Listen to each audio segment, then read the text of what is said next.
2019లో Donald Trump ఒక మాట అన్నారు. నేను గ్రీన్లాండ్‌ని కొనాలనుకుంటున్నాను అని. అప్పుడు ప్రపంచమంతా నవ్వింది. డెన్మార్క్ ప్రధాని దీన్ని ఒక అసంబద్ధమైన మాట అని కొట్టిపారేశారు. కానీ కట్ చేస్తే 2026 ఇప్పుడు ఎవ్వరూ నవ్వడం లేదు. కెనడాపై 100% పన్నుల హెచ్చరిక, ఆర్కిటిక్ ప్రాంతంలో అమెరికా సైనిక కదలికలు, వీటన్నిటి వెనుక ఉన్న మాస్టర్ ప్లాన్ గ్రీన్లాండ్. అసలు మంచుతో నిండిన ఆ గడ్డ కోసం ట్రంప్ ప్రపంచ దేశాలతో ఎందుకు గొడవ పడుతున్నారు? దీని వెనక ఉన్న కొన్ని వేల కోట్ల డాలర్ల రహస్యం ఏంటి? ఈ వీడియోలో తెలుసుకుందాం. గ్రీన్లాండ్ ప్రపంచంలోనే అతిపెద్ద ద్వీపం.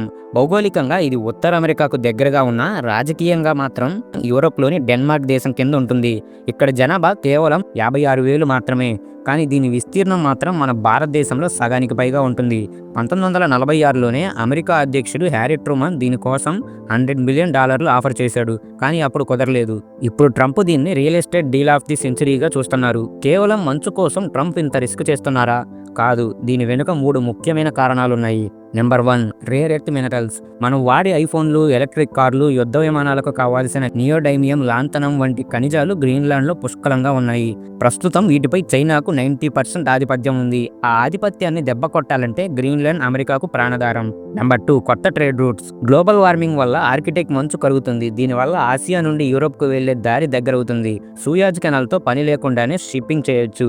ఆ రూట్ని కంట్రోల్ చేసే శక్తి గ్రీన్లాండ్కుంది. నెంబర్ 3, రష్యా ఇప్పటికే ఆర్కిటిక్ ప్రాంతంలో తన సైనిక స్థావరాలను పెంచింది. గ్రీన్లాండ్ గనుక అమెరికా చేతిలో ఉంటే రష్యాను నేరుగా అడ్డుకోవచ్చు. మరి గ్రీన్లాండ్ కోసం కెనడాను ఎందుకు టార్గెట్ చేస్తున్నారు?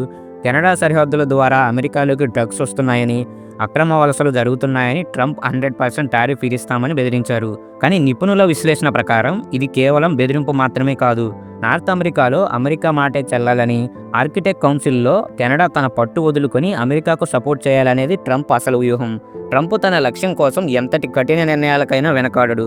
డెన్మార్క్ ప్రభుత్వం గ్రీన్లాండ్ని అమ్మే ప్రసక్తే లేదని తేల్చి చెప్పింది. అందుకే ట్రంప్ ఎకనామిక్ ప్రెజర్ మొదలుపెట్టారు. కెనడాపై 100% టారిఫ్ విధించడం, యూరప్ దేశాలకు డిఫెన్స్ సాయం తగ్గించడం, ఇవన్నీ గ్రీన్లాండ్ డీల్ కోసం చేస్తున్న బ్లాక్మెయిల్ పాలిటిక్స్ అని కొందరు విశ్లేషకులు భావిస్తున్నారు. మరి ట్రంప్ ఏం చేయబోతున్నారు? యుద్ధం ద్వారా కాకుండా ఆర్థిక ఆంక్షల ద్వారా దేశాలను లొంగదీసుకోవడం ట్రంప్ స్టైల్. గ్రీన్లాండ్ గనుక అమెరికా గుప్పెట్లోకి వస్తే ప్రపంచ ఆర్థిక వ్యవస్థ మారుతుంది. చైనా పతనం మొదలవుతుంది. కానీ ఇదంతా సులభమా? లేదా ఇది మరో ప్రపంచ యుద్ధానికి పునాది వేస్తుందా? మీ అభిప్రాయాన్ని కామెంట్ చేయండి. ఇన్ఫర్మేషన్ మీకు నచ్చినట్లయితే మన ఛానల్ను సబ్స్క్రైబ్ చేసుకోండి.